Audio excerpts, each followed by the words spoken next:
একটা মেয়ে নাকি শ্বশুরবাড়িতে গিয়ে অ্যাডজাস্ট করতে পারে না, অথচ সেই মেয়েটা শ্বশুরবাড়িতে যাওয়ার পর থেকে 24/7 সার্ভিস দিয়ে যাচ্ছে। তাদের আত্মীয় স্বজন আসলে পরেও তাদেরকে রান্না করে কাণ্ডে পিণ্ডে খাওয়াচ্ছে, তারা অসুস্থ হলে পরেও তাদেরকে সেবা শুশ্রূষা করছে, তারা বাড়িতে না থাকলে পরেও বাড়িটাকে পাহারা দিচ্ছে।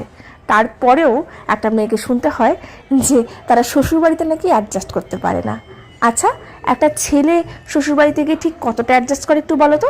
ওই মাসে আধা ঘন্টার জন্য গেলে পরেও তাদের মনটা ছটফট করে যে তারা কতক্ষণে বাড়িতে আসবে, আর নিজে যেতে তো কখনোই যেতে চায় না, আর গেলে পরেও যেইটুকু সময় থাকে হাতের মধ্যে ফোনটা নিয়ে বসে থাকে।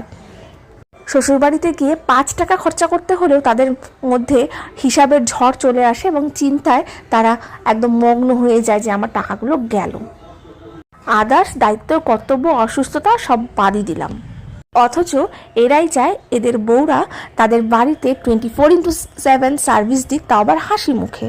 আর সেটা করার পরেও কিন্তু তাদের বাড়ির লোকের কারো মন ভরে না। আর সেটা নিয়ে কথা বলতে গেলেও শুনতে হয়, জানোই তো আমার মা ওরকম, জানোই তো আমার বাবা ওরকম, তোমাকেই অ্যাডজাস্ট করতে হবে। একটা মেয়ের মতো নিজের বাড়ি ছেড়ে যদি এই ছেলেদেরকে নিজের বাড়িঘর ছেড়ে শ্বশুরবাড়ি থেকে সংসার করতে হতো না, তাহলে আর যাই হোক, এদের আর সংসার করা হতো না। সমাজের এই নিয়মগুলো কবে বদলাবে আমি জানি না, তবে সত্যি এই নিয়মগুলো বদলানো ভীষণভাবে দরকার। আচ্ছা, কথাগুলো কি আমি ভুল বললাম? তোমরা কমেন্ট করে অবশ্যই জানিও। আর হ্যাঁ, আমি এই কথাগুলো বলতে বলতে কিন্তু পুরো ব্যাঙ্গেলসটাই বানিয়ে ফেললাম। তা কেমন হয়েছে ব্যাঙ্গেলসটা? অবশ্যই কমেন্ট করে জানিও। প্রথমবারের মতো নিজের জন্য এরকম গয়না আমি বানালাম।